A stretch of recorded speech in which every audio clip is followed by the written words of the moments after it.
Yo tout le monde, salut. Dans la dernière vidéo, on avait vu comment ouvrir un document, comment l'enregistrer. Aujourd'hui, on va voir les brushes, comment les modifier et les régler. Sous Clip Studio Paint. Tout d'abord, une petite introduction sur la mise en place de votre plan de travail. C'est super important d'être à l'aise quand on dessine. Alors, vous avez donc du coup cette interface, comme on l'avait vu. Dans le Clip Studio Paint de base, les brushes sont ici, sont à gauche. Moi, je les mets à droite parce que sur tablette, c'est plus efficace.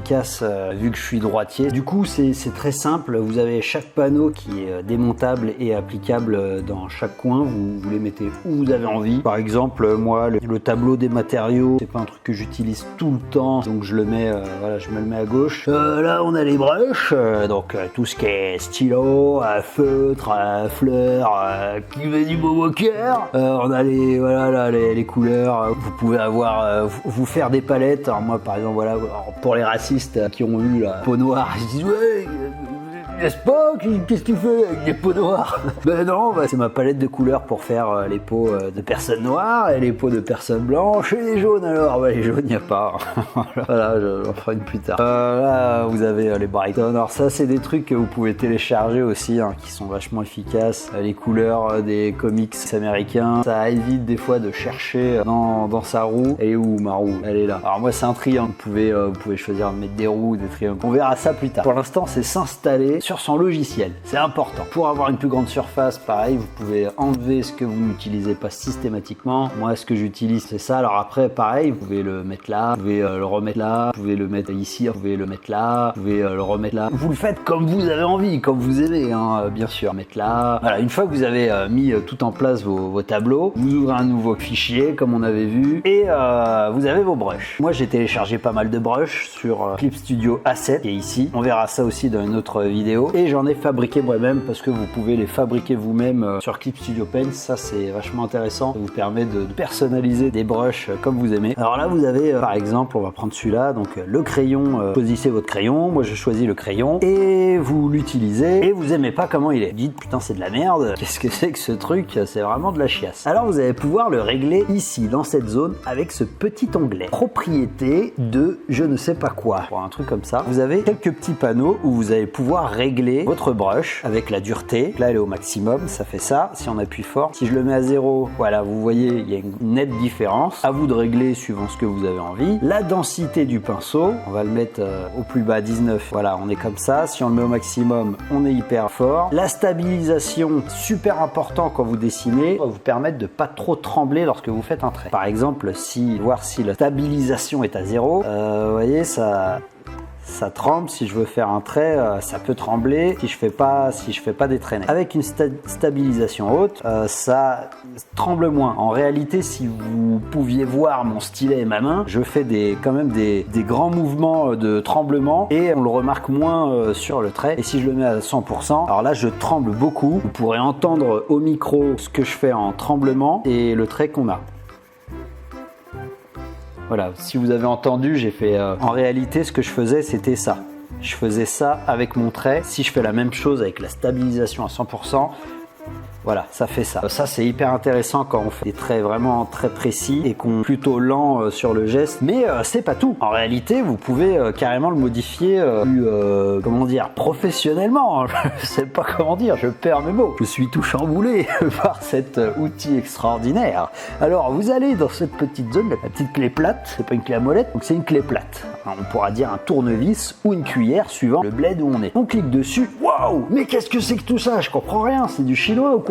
Mais non, c'est du français. Regarde, taille de pinceau, encre, anti-crenelage, forme du pinceau, et tout ça, c'est compréhensible en français. N'est-ce pas, Jamy? Eh oui, parce que regarde, si tu vas dans taille du pinceau, tu peux spécifier la taille du pinceau. Ce qui est important, c'est que dans cette zone-là, là où tu as tes petits sgags là, c'est toi qui vas choisir de les mettre ou pas. Par exemple, taille du pinceau qui est ici, si je veux, je ne le mets pas. Vous voyez, j'ai décoché petit œil, du coup, il disparaît. Spécifier la taille selon écran, tout ça, j'utilise pas. Vous pourrez jouer avec, moi, je sais pas vraiment ce que c'est. Ensuite, là, sur taille du pinceau, vous allez ici et vous pouvez encore, waouh, ajuster des paramètres, mais c'est vraiment le futur. Peut-être qu'on peut aller dans le passé. Eh ben non, parce qu'en fait, tu vas juste régler ta pression de stylo. Tu vas pouvoir gérer, alors soit par la pression du stylo, comme c'est ici, mais sinon, tu peux le mettre en inclinant. Donc, plus tu inclines ton stylet, plus ça va faire des gros traits ou des petits traits. Et là, tu vas pouvoir régler. Moi, j'évite de le toucher, parce que après, ça me casse la tête, moi ça va très bien commencer. Mais après voilà, vous pouvez régler, je te tutoie parce qu'on se connaît depuis le temps. Ça fait un an que j'ai pas fait de vidéo, que tu m'attends et que tu m'harcèles. Ah, dis donc quand j'ai filmé une vidéo. Bah voilà, je la fais, donc me casse pas les couilles. Là, tu as la valeur minimum, mais moi je touche pas ça, j'en ai rien à foutre. Et là, pareil,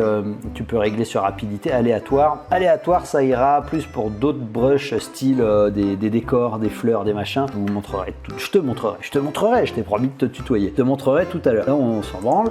Encre, bah vous regardez, pareil, opacité de l'encre, c'est vous qui gérez. Voilà, vous avez aussi la référence ici de ce que vous faites. Alors, est-ce que vous voulez le mettre ou pas? Moi, pour le crayon, j'en ai strictement rien à foutre. Mélange des couleurs, ça c'est bien pour les brushes de pinceau de peinture. Vous savez, quand vous faites de la peinture et que vous passez une couleur sur une autre couleur qui est pas sèche, ça mélange. Bon, ça fait cet effet-là. Et puis, ça vous montre, hein, en bas, vous avez qu'est-ce que ça fait. Quantité de peinture, densité de peinture, tout ça, ça vous explique un peu ce que c'est. Anti-crenelage, c'est le pixelisation du trait. J'aime bien quand c'est bien doux, comme du sein doux. Forme du pinceau, bah voilà, vous pouvez choisir la forme du pinceau. Vous pouvez fabriquer vos brushes, c'est ça qui est intéressant. Début et fin du pinceau, si vous voulez qu'il soit pointu ou pas, ça vous pouvez le mettre. Si vous voulez qu'il soit plat, enfin voilà. Pointe du pinceau, vous pouvez rajouter des matériaux, on va le voir avec un autre. Voilà, pointe du pinceau, vous voyez, vous pouvez mettre une forme et du coup ça vous donne des formes de pinceau qui fait que ça va faire comme là des espèces de flammes, de formes suivant ce que vous voulez. Vous pouvez en rajouter plein. Je crois qu'on l'a dans le Splash, dans le Blood Brush. Je parle super bien anglais. Voilà, là aussi vous voyez, on a cette forme là de taches qui fait que quand on disperse, ça fait plein de taches. Après, il faut laver et c'est important de laver en ce moment parce que coronavirus. Donc voilà, là vous avez vos brushes. C'est vous qui voyez ce que vous aimez ou pas. Là vous avez les stylos. Pour l'ancrage, j'utilise la plume G et c'est important de tester parce que c'est pas en regardant des tutos parce que lui utilise ça ou moi j'utilise ça qu'il va falloir que vous utilisiez ça. Vous allez utiliser les brushes qui vous semblent le plus juste et le plus correct, pertinent, plus sérieux, plus notable, plus normal et plus efficace pour vous, n'est-ce pas? Vous avez du coup aussi les pinceaux de peinture. Après je vous montrerai les dessins que j'ai fait et les brushes que j'ai utilisés pour ces dessins. Alors dites-moi en commentaire si ça vous intéresserait. Alors on a aussi les sprays, très dense, ombre, trucs comme ça. Moi j'utilise pour la surbrillance, ça c'est intéressant pour les effets de lumière, j'utilise l'effet surbrillance. Vous prenez une couleur, normalement que vous allez sur une couleur, ça l'éclaircit comme une espèce de lumière. Là ça fait une espèce de halo lumineux autour ou alors au centre, un effet de lumière. Ça c'est vachement bien pour les effets de lumière. Voilà, à vous de tester, ça je l'ai découvert au fur et à mesure. Pour les ombres, ombre est très efficace et ça fait un effet très intéressant sur un mur ou sur une texture. N'utilisez pas ce genre d'ombrage sur un personnage, ça fait trop cotonneux, ça fait pas assez naturel. Préférez des ombres fabriquées vous-même avec un brush comme le pinceau que plutôt de cette merde. Je vois beaucoup de gens faire ça en digital, c'est vraiment laid. Faites pas ça, faites autre chose. Ça c'est bien pour un effet d'ombre léger sur un mur en arrière. Voilà, quand vous allez sur un brush,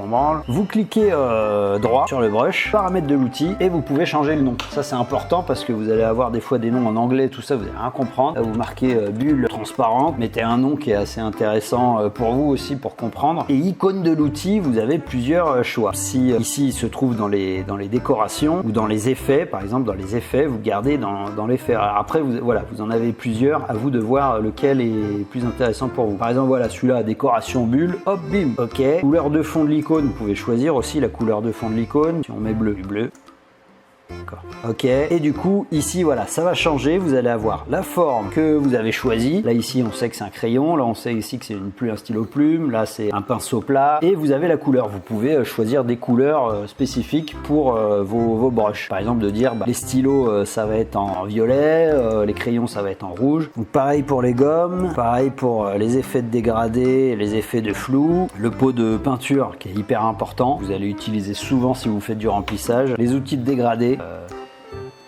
Donc voilà, ça nous fait un dégradé. Quand on choisit cet outil, on a juste à régler l'intensité, donc le trait. Quand on le fait un peu, ça nous fait ça. On a les courbes, les polygones qui sont aussi importants. Si vous voulez fabriquer des matériaux, faire des illustrations de matériaux, style robots, bâtiments, là vous avez les règles.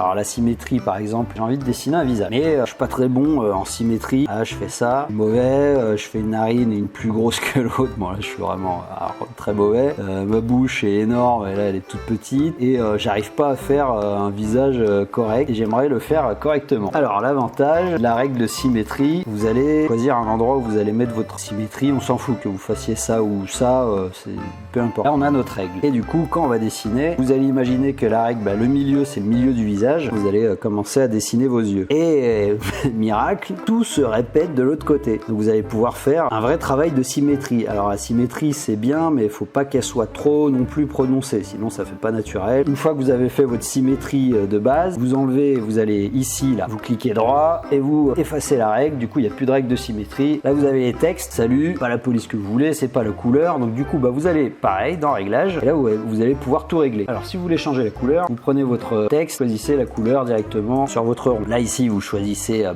police, la taille vous la réglez comme ça. Vous avez les styles, italique, tout ça. Pareil on a les bulles pour les BD, ça vous fait une bulle ovale et vous avez aussi les flèches de bulles où vous partez d'ici et voilà, ça vous fait des flèches automatiquement. Vous pouvez les régler en ligne droite, polygone ou alors en spline que j'aime bien. Et ici vous avez donc les contrôles de lignes de vecteurs que l'on verra dans les calques vecteurs plus tard. Après vous avez des raccourcis clavier, Alt pour la pipette, contrôle Alt c'est pour régler votre brush, contrôle Alt et vous glissez pour l'agrandir ou le baisser pour n'importe quel brush, c'est comme ça. Et espace, attrapez votre feuille. Donc voilà, pour les brushes vous avez vu l'essentiel. Qu'un voit dit ça qu'à 14h de sa part. Bon j'espère que vous allez bien en tout cas avec tout ce qui se passe en ce moment. Je vous dis à bientôt pour une nouvelle vidéo. La prochaine ce sera sûrement les calques, pour comment gérer les calques. Et voilà, allez à plus.